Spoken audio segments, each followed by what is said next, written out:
soin ikalsel may donem ni lim na songin tawin ilaw om ni apui zelante Krista iron pangtua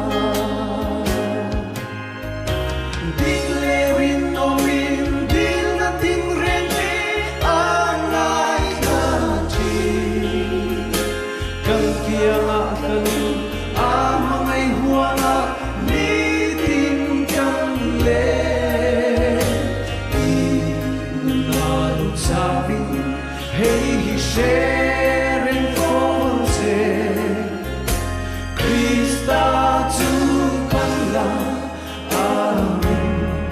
ashoyam se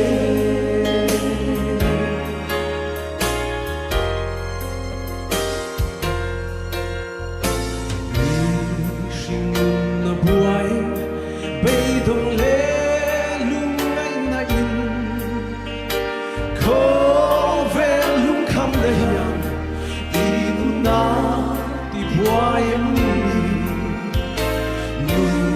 riang violet savin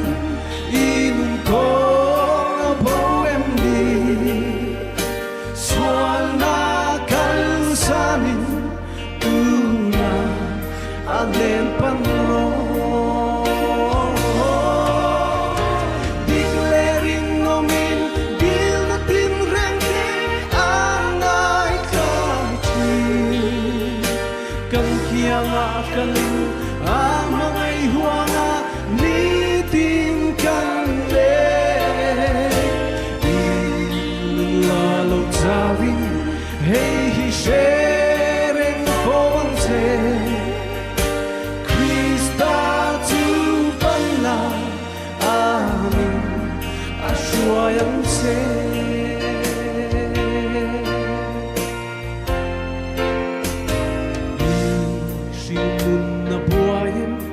beidong le lungay na in ko velung kam le yang inuna ti buayem ni nu riang violet savin in ko nga poem ni swana kalsanin tuna amen panro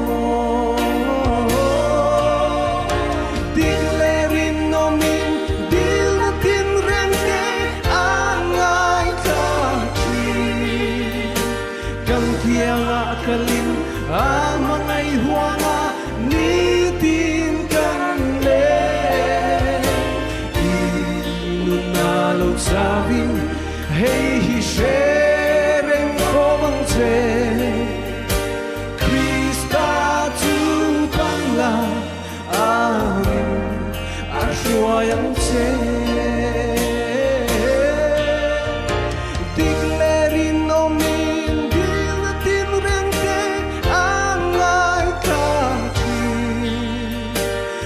kiyang akalin ang mga ihuanga nitin kanle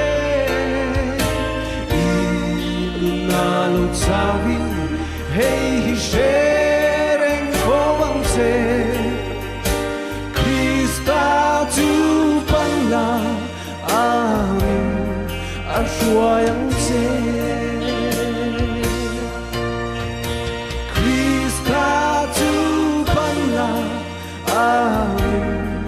aswayang se lalparo pibero se